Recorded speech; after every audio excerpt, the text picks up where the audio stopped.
This is TechCrunch. When you board a plane, the pilot already knows the weather on the flight path and can steer clear, or at least warn you it's coming.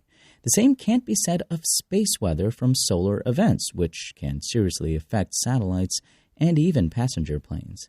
Mission Space is about to launch a constellation to provide near real-time monitoring of this increasingly important phenomenon.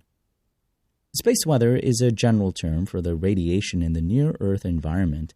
Outside the planet's protective aura, satellites and spacecraft feel the full brunt of the sun's rays, and a solar storm can interfere with or disable them.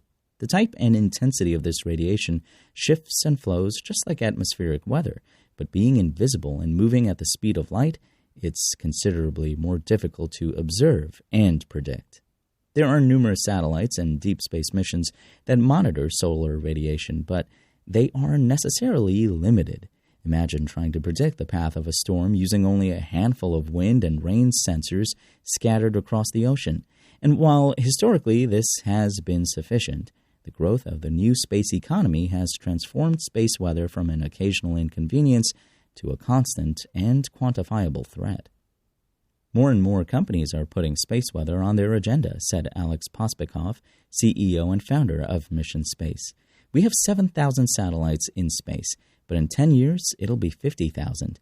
That means space weather events will be the same as now, but they will have 10 times the impact.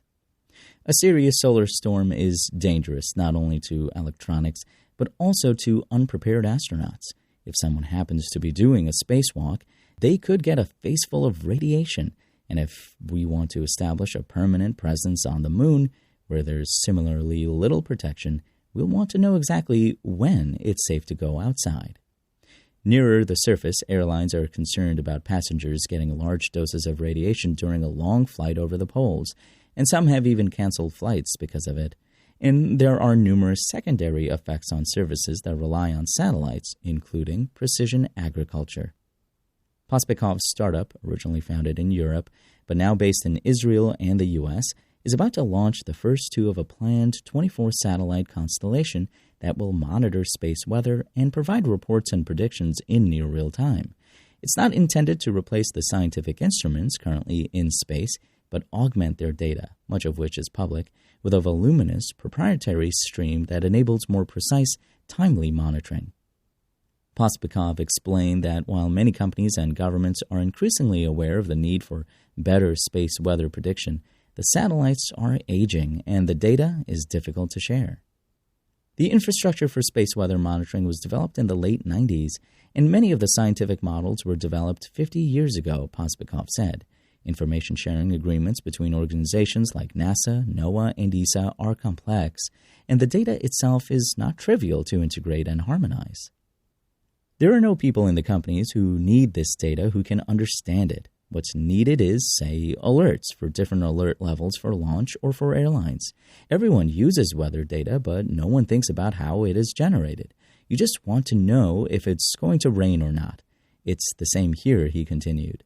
Mission Space currently uses public sources, doing the work of normalizing it to create something of a unified data stream. But they are launching the first two of their own satellites in the first quarter of 2025, with more planned for later that year. Pospakov said they could probably launch faster, but that it's more beneficial to learn from the first set and improve as they go. Engineers, he said, there are always more changes. The satellites themselves are specialized but not exotic, he noted, leading to a lower cost for a constellation of 24 than you might expect. The important part is this sensor payload, which they call Zohar, still collects 15 parameters 1,000 times a second. Space weather is a data monopoly game. The first to launch the constellation and build the infrastructure will win, he predicted. Even with half a constellation, in 2 years, we will generate 1,000 times more space weather data than humans have generated in the last 60, and the real-time data will let us develop machine learning models based on it. They are not in competition with government and scientific organizations, he claimed, or really even startups looking to serve those customers. Collaboration is a necessity for a number of reasons. Their customers are aerospace in general, satellite operators and space tourism companies, anyone doing private space stations. They're all very aware of the problem, said Pospakov.